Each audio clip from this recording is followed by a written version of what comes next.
It's your girl Diamond. I'm back with my all new review of Love and Marriage Huntsville. Let's get into it. So, Kiki walks in.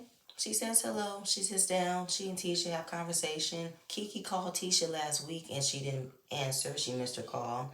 Tisha was like, "Really? You called me? I know you called me." Then, of course, Tisha flipped it and said, "First of all, I'm not even talking to you right now. I feel some type of way about you." And Kiki said, "So what's the problem? Let's talk. We're amongst family. Let's bring it out. What's going on?" So basically, Tisha wants to blame Kiki for the strain in their relationship because how can you go and team up with somebody who don't like me, who want to go against me and my husband? She said, "I did that?"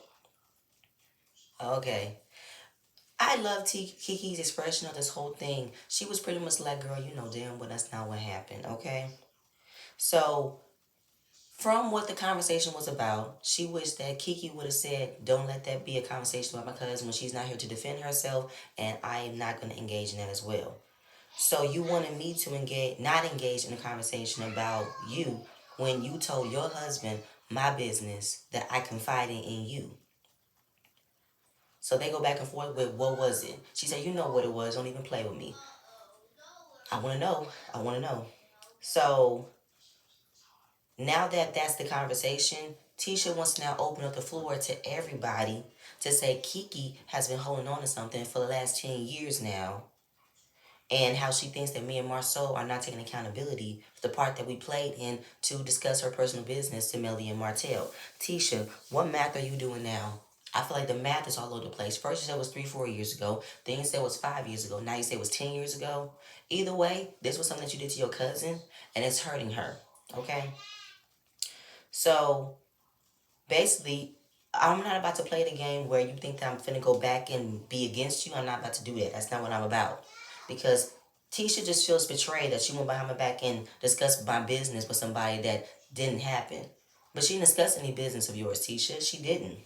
And the whole teaming up with Mel against you, that's not what happened. So Tisha said she's done. She's walking away. So Kiki addressed the table and said, "Listen, it happened 5, 6 years ago. I was invited to Melody's Christmas party. Remember how people told me that I wasn't Melody's friend? That's what Tisha said. I wasn't Melody's friend, right? So I'd be invited. But before I get there, I hear a lot of questions, a lot of talks about me. And from what I told you, you end up telling your husband about my personal business. Tisha said you lied about it. She said, no, I didn't. That's some bullshit." So Marcel admitted he was the one who thought it was right to tell Melody and Martell's Kiki's business. Then he had a backward thinking that just because it's your business doesn't mean it's your personal business. Huh, Marcel? That makes absolutely no sense. Whether or not you felt like it wasn't nothing alarming, well, the way you wanted to be presented, it was alarming to you. But that was information that I told my cousin. I confided to my cousin about. And she made the mistake of confiding in you, and you end up telling the hoax.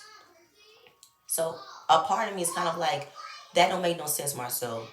The fact that you think that you are above the rules or the code of spreading your family's personal business to other people. If it's not your personal business, it doesn't make it your business or something. I am confused already. That don't make no sense. If it's my business, then it's my business. It doesn't matter what you feel is minimal, little, but at the same point in time, you still felt urgent enough to tell the host. So Kiki said, "Listen, at the end of the day, that was my shit that you told. I don't care how you slice it. That was my personal business." Bernard in the background saying something. Marceau getting tired of Bernard's ass. He said, "Shut the fuck up. I'm sick of you." So obviously, if it's resolved, why bring it back up? But like Kiki said, we do this every time. Every time we get good, something else happens and we're right back into being distance again. And Kiki's already gave down the timeline of how Kiki and Tisha have had a history ever since birth. They've been in competition with one another. So this isn't new for Kiki, but for Tisha, she's making it seem as if Kiki came out of nowhere and wanted to hurt her and her family. No. And it's not to team up against Mel because this was before Mel. Way before Mel. This is how they've been growing up ever since. So they go back and forth with, "I've been a good friend to you, you've been a good friend to me." And Kiki said, "We haven't been friends for the last 8 years now." And still they go back and forth with, "Don't go there with me, you don't go there with me, because you know I'm not the one." Let's separate them to remember why they're here. And they never Kiki never thought that this would get to this point. I've never been so riled up for what you did to me. You know what you're doing to me. And then my soul said, look at you. You're doing it right now. You're doing it right now. I'm like, doing what right now? She's not doing anything but trying to have a conversation with Tisha about how she's feeling. And y'all making it seem as if Kiki came out of nowhere and just started being drama. And that's not what she did. And you know, Kiki goes with it with Marceau. She said, oh, you shut the hell up. Because Kiki's already said in her live, I'm not gonna Marceau think he could fool me. Marceau think he can play word games with me. He can't play word games with me because I'll catch his ass in a minute. And this is it right here. Because Marceau wants to now take all of what he has been questioned onto Kiki. And Miss Wanda comes in, tries to break up everything, and then she wants to blame Kiki, how Kiki brought up the drama, and Kiki is the one who is ruining up my event. I would never go to anybody else's event and trash it up. Excuse me, Miss Wanda? Didn't you not make a fool out of yourself at Jalen's housewarming party when you talking about bitches who don't trust bitches who don't buy shoe in a box? And Kiki didn't bring in the drama. The drama was already there when your family, who you did not stop to harass Marceau about, did he cheat? Was he at the hotel? You sat there and never said nothing. But now that Kiki's in the room, and Kiki's probably not, I don't know, being silent about it, not trying to start up no mess, not even start up no mess, but Miss Wanda, you can have a seat. All Kiki did was have a seat, talk to Tisha. Tisha was the one who brought up the conversation about how where their relationship was, and it led to this. And Tisha is also the one who brought everybody else in the conversation. See, this is why, Miss Wanda, you never want to take accountability for how Tisha plays a part in all the mess that you try to say she doesn't do anything. People come at her. Moving on. So it also shocks me that Miss Wanda wants everybody to calm down. Miss Wanda wants to say, first of all, let's talk civilized, one person at a time. We're not about to do this here. Miss Wanda, you pick and choose when you want to have sense. And it's surprising to me that you chose to have sense in this moment.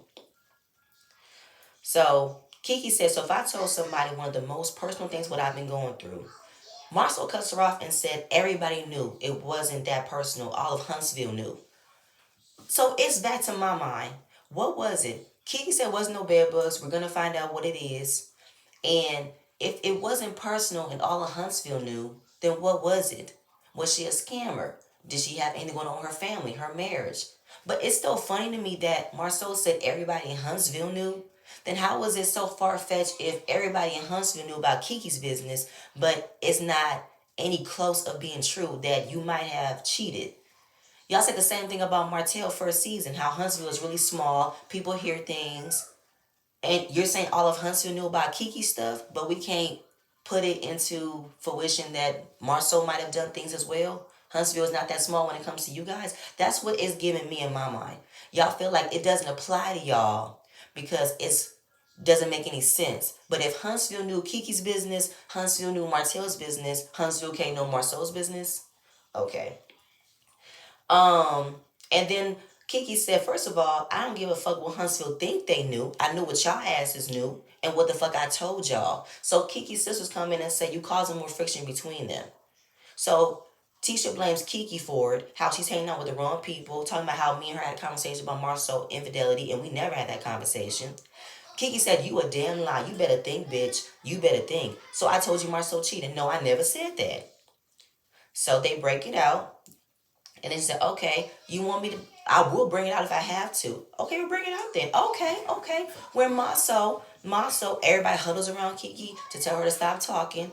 And Marceau went off. He said, do it, do it. I do it. I dare your ass to do it right now. I burn this whole motherfucker down to the ground right now. You better do it right now. I swear, do it, do it. I'll lay everything out here. I'll lay it all out for you and me. Lay it out here. And she's looking at him like, I know you will. I know you will. So come on and say it. So I'm only saying. So he tell her, I bet you shut the fuck up now, huh? This is when her husband comes in and say, hey, man, listen. If you want to lay down on the ground, lay down on the ground. Because if you want to go to this point, talk to a woman like that, that's the type of man you are, go ahead and do it. Go ahead and do it. So then Marceau's energy completely changed. When another man approaches him on the energy that he had for a woman, he simmered down super quick.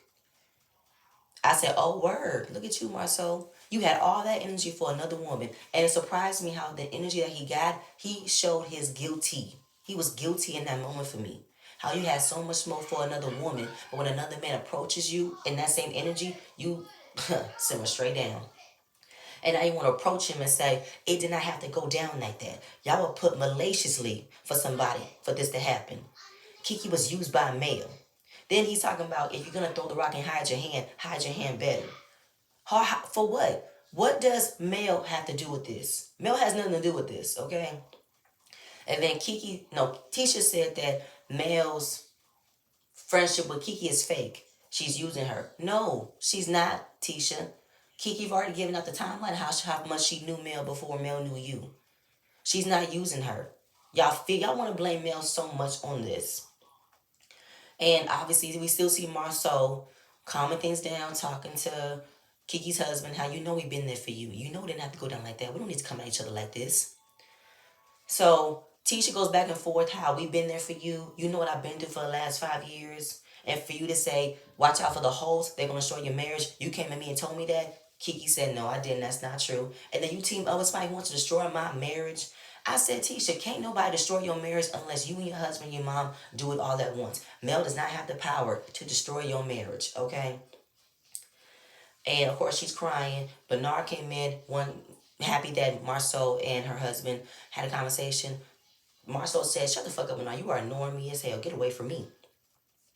So Tisha cried about how you brought up how it's not true. She said, think about what you just said. Have we not had a conversation about cheating among spouses? Tisha said, yes. Okay, so when I was asked about it, I said, yes, we had a conversation. That was it. Miss Wanda was now said, you brought it up to Mel. You brought it up to Mel. No, I didn't. I was asked about it.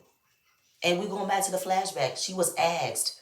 A conversation started from Stormy. It led to Mel, which led to Kiki saying it was what it was. Kiki never confirmed that she actually had a conversation about Tisha that Marceau cheated. No, they've had a conversation about the rumors. That was it. So everybody wants to now try to convince Kiki that Mel wants to destroy Tisha. She said, everybody keeps telling me and I don't see it. I think Kiki don't see it because she knows why Melly's moving the way that she's moving. And she doesn't find a problem with it. Mel does not have the power to do this. So this is how Marceau wants to now place all the blame on Mel. Even though he was the one who discussed Kiki's business in the first place. But he wants to say this was because of what happened between Tisha and Mel and how you were placed in the middle of all this to go against her for a male. No, that's not what happened. See, Marceau, you're missing the whole point. You're missing the point of all of this. This is because of you and what you don't do to reassure your wife that you're not cheating. You're placing blame on everybody else and what they done versus how you done. And Mel is not even thinking about y'all. Mel wasn't even in this type of Mel wasn't even in this episode last week. She wasn't a part of this. She's not part of this now. Mel is living her life, going through with her businesses, traveling, showing up in events, traveling the world, vacationing, living her hot girl summer life. Mel does not give a shit about you and Tisha. She does not wake up every day want to know what is Tisha and Marceau doing like you and Tisha are doing, trying to make sure we are not. I can't even finish that thought because it's so hilarious to me. It's so hilarious that y'all think that Melly has this much power and has this much evilness to do this to y'all. But y'all forgetting who was the main person who started this. It was Martell. And Marceau plays a part of it. Good night. Miss Wanda wants to know that everybody liked the food. Nobody did. Good night. So Kimmy goes over to see Destiny to see how she's doing. Destiny says she's doing fine. Her beauty supply store is going great. Kimmy wants to know what happened between her and Stormy. That conversation about the sweetie comment. Destiny wants to know, what did you think? I want to know what your perspective was. Well, it's just a sweetie comment, right? I felt like Stormy could have given you more grace and just said, I don't know if that's condescending to you, but it's condescending to me. Kimmy, why are you still trying to play Stormy as the one to need to be the bigger person? Stormy was fine to have the conversation. Destiny was already on that energy when she said sweetie. And all Stormy did was correct her and say, I'm not sweet, don't call me that, my name is Stormy. Why are you still trying to play Stormy as the one who should have corrected it more than what Destiny should have? Destiny needs to understand how she comes off to other people. And Destiny doesn't believe that Destiny isn't aware of that. Because she talks about how they've had plenty of conversations. She's used that sweet term before. It wasn't a problem. and how she invited Destiny, her father, to go fishing. By saying one time of Destiny, while y'all might have had pleasantries, this was a whole different situation. We almost came to blows. We were yelling, going back and forth. So right now, I'm already on a high alert of anything that you say to me. I'm not about to jump into, oh, it's cool, it's cool. No, no. Because Destiny, you need to be aware about how you talk to people. And the fact that you say it's a southern thing, people say sweet, no, it's not. Maybe it's the people you're talking to. That's why I said it before. Destiny, you need to be accountable and say, you know what, girl, that's how I speak, but I understand people don't understand how I talk, so let me go ahead and rephrase that. That's the only thing that Destiny doesn't want to do. She feels like she is who she is, and people are supposed to just accept it and say, well, that's who she is. No. You got mad about Tiffany. How people thought that Tiffany is who she is, and you didn't like that. You wanted Tiffany to be more accountable and more aware about how she comes off. You need to do the same thing too. So now we go into this whole diatribe how she lost a death of a friend, which was Melody, and how we both been there for one another, and now we're not. It's hurtful. Kimmy don't look at it as it's the end of a friendship. Maybe it's a speed bump. Destiny, of course, don't understand how it's a speed bump and how she wasn't invited to the sleepover because Melody was looking at your actions, Destiny. She's looking at how you moving. So she distanced herself from you. And of course, she found out that you and Tisha were talking about her. And what happened on the nightcap confirmed that y'all have had conversations about Melody. So she's not about to be fake, be cool with somebody who knows is not being 100% with me. So she said Melody's the one that have an issue and not her. And Destiny can't take ownership for other people if they're not gonna do it. I can't take all the ownership if nobody else is gonna take theirs. Destiny, what ownership have you taken? You've been on this entire season wondering what happened, what happened, what happened. Melly told you what happened. She explained to you what happened. You're still not taking accountability into the part that you played. Melly's already explained herself. Now we know what y'all really don't want to say, but we know what's about. So Destiny can miss me. She really can't. And I feel like your little sliver of hope that you want to have this friendship with Mel is not going to happen until you come correct, until you become accountable in a part that you played in. That's it. So Tiffany stops by Lewis to talk about what happened at the Utah trip, how she thought she wasn't going to get a lot of information, but she ended up getting a lot. And Mel was right there supporting her. And of course, she is concerned about what she just learned, the knowledge of there might have been lynching in 1987, obviously down in the South, and racism and everything. So she is concerned about who can I talk to and who's going to be able to give me information. I don't want anybody to get hurt based off of me seeking out information about my father. But she's not going to let that stop her for her finding out who her father was, and that's good and everything. So then we get to conversation between Lewis and Tiffany about how he did not talk to her about the trip, and she wasn't asleep long enough for them to have a conversation. But they also have a conversation about how it was Mel throughout the whole trip. Mel was there. She was supportive. She was really good. And even though they've been hearing conversations from other people about how Mel doesn't show up as a friend to them, they're not going to let that change their mind because she has shown herself that Melody has been a consistent friend to us. So that's all we can ask for from her. Um, then we get to Martell. Martell speaks to his manager Monique about the upcoming Atlanta trip and how he's going over the final details. He got a mansion, wants about 40 people. He knows who he wants to come. It's going to be a great event. Then, of course, the wine is about the legacy of his grandmother. And now we're wondering what's going on with the business license. What's going on with that? And he got a tutor. He got the books. So he's putting out in the universe, manifesting that he will pass the test. And if he doesn't pass it, he'll keep on taking it again and again and again. Because what you got to do, you got to keep on trying. All right? So Tisha and Marcel go in and have coffee together. They discuss what happened. Marcel was definitely irritated by T-Man coming up to him, wanting to know what's going on with his food truck because he really wants it to work. You know what T-Man got going on. And after seeing the truck, seeing what we might have to pay or I might have to pay, I don't think it's a good idea. I'm gonna say no. All teachers say we can just get a new truck. No, it's more than just getting a new truck. Your mother needs to have a plan, a full business plan of what she wants this food truck to be. I'm not going to invest because your mother wants it. Does she really want it or she just wants to spend my money? And of course, you know Marcel's all about a business. He's all about making a business work, making a business succeed for the long haul. He doesn't believe this food truck business is gonna work in the long haul. And then he goes on about how he needs to take time from being with her family. I need to think about the next time you go to your family because it was a lot that happened. And he said you have strong women in your family, but you also have mouthy women in your family. And your family being mouthy doesn't mean that you're strong. What the fuck does that mean, Marcel? See, don't do that. And Marcel, and Martel both have that same problem. Y'all can't stand when women call your shit out, checks you on it, and you can't handle it. You think that women are supposed to be the submissive and listen to your bullshit, not have their own mind, their own opinion? Miss me with that.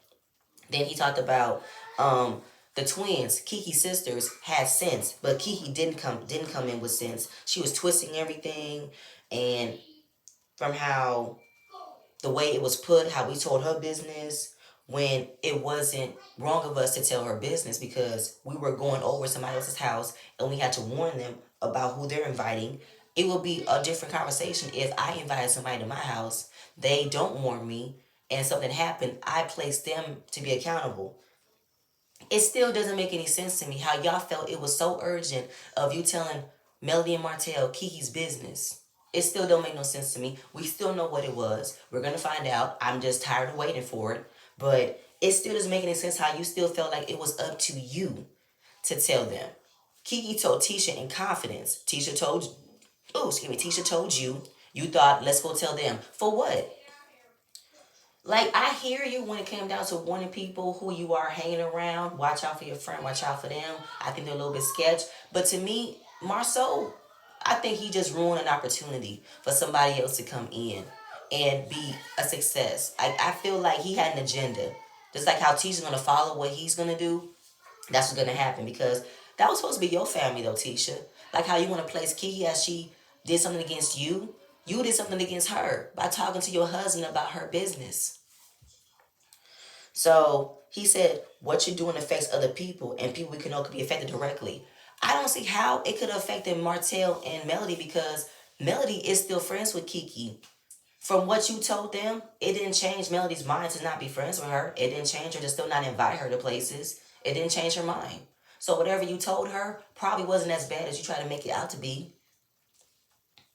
So then Tisha's hurt. She's, feeling like I really was a sister to her. She was a sister to me and how we're in this space. I'm really hurt about it. And I don't want to get emotional, but Marcel says okay to be emotional. If you have a friend or cousin who loved you more than life itself, did things to hurt you, then you're going to feel like, did they ever give a damn about you? But don't feel anything about it. She's like, I'm cool, I'm cool. So pretty much whenever Tisha feels like she's being constantly hurt, she's gonna protect herself. And she's gonna be okay with whatever relationship that her and Kiki have, it is what it is. And then how Marcel was super upset with Bernard coming at him, how Bernard is the male version of Wanda. And I got back into a corner, your family keeps harassing me. Tisha said, no, it's because they want me to go hard on you. They don't think I go hard on you. And they talk about things and they say things that they wish I can say, you know, things that I want you to be accountable on. They just speak up for me. Like Tisha gets so dumbfounded. And so that's not what it is when it comes to her family, Bernard, Miss Wanda. But she goes hard for Kiki though. And that's your family though. Which if you pick and choose when you want to have that energy for other people. You pick and choose. But basically, he doesn't want to hear about other people's opinions about their marriage. He doesn't want to hear it. Okay, he doesn't want to talk about hypothetical questions, a hypothetical scenario. Okay, well, no hypothetical question, no hypothetical scenario. How about I ask you a direct answer and you give me a serious question? How about I ask you a direct question, you give me a serious answer? So while wanting to want direct questions, he made sure to tell her, choose the question you asked me because you've been asking me disrespectful questions. And I feel like it's disrespectful on my character. I said, oh, here he goes. Flipping the script on her. He's flipping the script. And what was become disrespectful? How they asked him, did you personally deliver a bottle of champagne to Melody's house? That was a question. Because we already know Miss Wanda thinks that Melody wants Marceau. No, it's the other way around. Miss Wanda, other way around. And he said, what type of question is that? A question that you can answer. Did you personally deliver Melody a bottle of champagne? Yes or no? And then he plays and says, what happens if I did? That's the problem, Marcel. You play, you make jokes, you ask a question with another question. It leaves Tisha unaware, confused, afraid, no reassurance. I said, this is how he makes Tisha feel bad about him, but bad about asking him questions. He said, I've never personally taken anything to nobody's house. I don't know where she stays. And why would you say that about me? Then he based up a statement about how, what if I said you would think about this to the kids and hope that something bad happens to them? I said, why would you think like that, Marcel? See, you're really making Tisha feel bad about asking you a simple question. Have you cheated? Was you there at the hotel? Is this your bag? Simple fucking questions that you could say yes or no to. No, that's not me. You choose to play, and that's irritating. So she said, I will never say that. Exactly. So if she would never say it, don't ask me questions, what I would never do. That's the problem. You don't answer the question. When she's trying to come at you about what she's heard, you go around it and say, you're gonna believe them and not believe me. You believe what your mother say, not believe. You always go all the way around the mulberry bush to confuse her, to make her feel bad about questioning you. As a wife, I should never be afraid to ask my husband a question. No matter how stupid you think it is, I'm asking it. My mother said there's no such thing as a stupid question. If I have a question in my mind, I'm going to ask it. And you should be, as my husband, able to give me the truth. But he doesn't want to do that. He plays on Tisha vulnerability. He plays on her mindset. He plays on how Tisha is so heavily invested in how she's looked at. Her mother, the same way. So the fact that she doesn't feel safe and trusting in her marriage, it comes across as if she's ready to cry, she's ready to break down. And it's all bullshit. I said, Tisha, wake up and smell the roses. He just flipped it on you just again. He made you feel bad about how you wanted to ask him a question, and he made you feel bad for it. He made you feel bad about what he think you might have said, even though he never thought you would say it. But the fact is, he put that out there. You simmer down and quiet down and just said, okay, whatever you say. And that's some bullshit, though. That's some bullshit. I don't care what you say. I'm going to ask my question. And if you don't answer me, I'm going to know what it is. Anyway, moving on. So, Kimmy and Melody, they have a conversation because Melody dropped her song and she talked about how Tiffany and her went to go to Utah, Alabama to find out her father. It was very good. Melody volunteered to help out. And this is when Kim decides to hear that since you went and helped out a friend. What did you think about you going out to Destiny at the Valentine's Day event? That was cool that you came back and checked in on her. I like that. I said something's going on with Kimmy's head. She's in there milking cookies because she felt the way that Melody comforted Destiny made her feel maybe there was a glimmer of hope they could rekindle their friendship. Kimmy thought for a moment that Melody thought, this is my friend that's hurting and maybe we need to try again to rebuild our friendship. Kimmy, all Melody did was say, what's up? All Melody said was, girl, stop. No, you okay. No, you okay. Just stop. Y'all ain't got no beef. I'm going to check on her. Y'all ain't got no beef like that. She just checked on her, Kimmy. Melly wasn't thinking about, oh my God, I want to rebuild my friendship. No, she just checked in on her. Melody's face was like, bitch, I'm not fucking asking me about this shit. We have moved past the Valentine's Day event. Please move on to something else, okay? And Kimmy thought, was it just in my mind that I thought that you guys would have, used that opportunity to get back to being friends? Was it just me? Did I make that up in my mind? And Melody said, listen, just because I'm not kicking it with somebody, I'm not hanging out with them, doesn't mean that I still don't care about them. Doesn't mean that I wish harm on them. And in that moment, I wasn't thinking about our friendship. I was just making sure she was okay. And I was able to see how, oh, right, so after that, that's all she thought. You know what I'm saying? That was just the characteristics of male. While I'm not fooling with you as a friend, that doesn't mean I don't care about you. I can still say, girl, you okay? Okay, now I'm gonna keep it pushing. That's it. That's it, okay? And just like how she thought about squashing the situation between Tiffany and her. Because the beef between Tiffany and Destiny wasn't big at all. It wasn't. And she wanted to simmer down because it wasn't that big of a deal. Just like how the situation between her and Stormy wasn't that big of a deal. But Kimmy wants to know, do you still check in with her? No, I don't. I did have a conversation with her after the Valentine's Day event, but I don't think we were ready to have that conversation because she wasn't hearing me. She was just defending herself, and I said, okay, let's have a conversation tomorrow. Never had that conversation. She never called me the next day. So since she never called me, I see no point in calling her back. I think she just got over it. So there it is. So since the conversation she never got, she figures she just went through it all by herself. Then Kimmy talked about how she wanted a village when she came out here. She don't know anybody based on what she went through. And Melody was a part of that village. She said, I feel like Des has to go through things alone. And she moves on from there. That's fine with me. So the whole village thing was an issue last season when Destiny wanted to ruin Melody's video premiere party to question her about why you not my village. I am your village. What do you want me to do? Like Melody asked her, what is it you want from me? What do you want me to do? Because Destiny came from, I want me to be your village and I want you to be my village. But Melody was already keeping her village small based on what she went through. While I could be a village to you, I don't need nobody else on my team. I'm good. But that's what Destiny got hurt from. How I'm not good to be on your village. You're not, no, not that part. But I'm just saying, I got enough people on my side. I don't need a lot more. But while I can still be there for you, it's cool. So,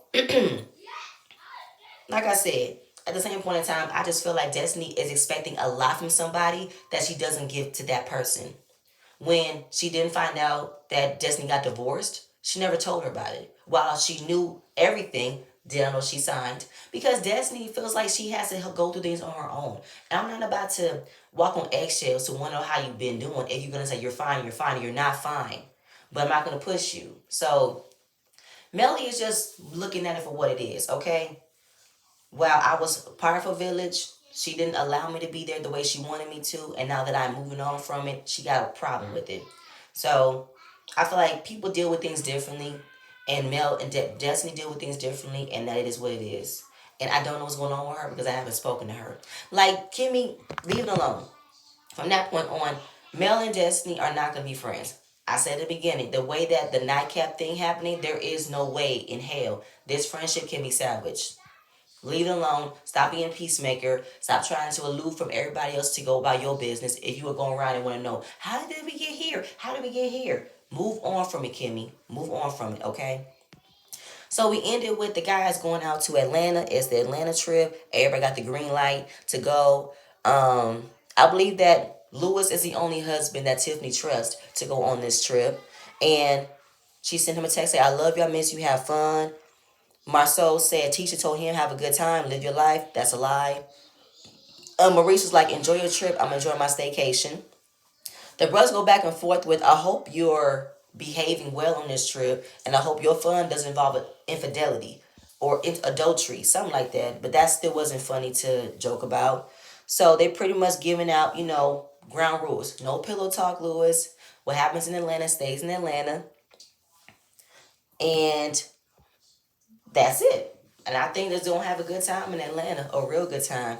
But y'all, that's it. That's all I have.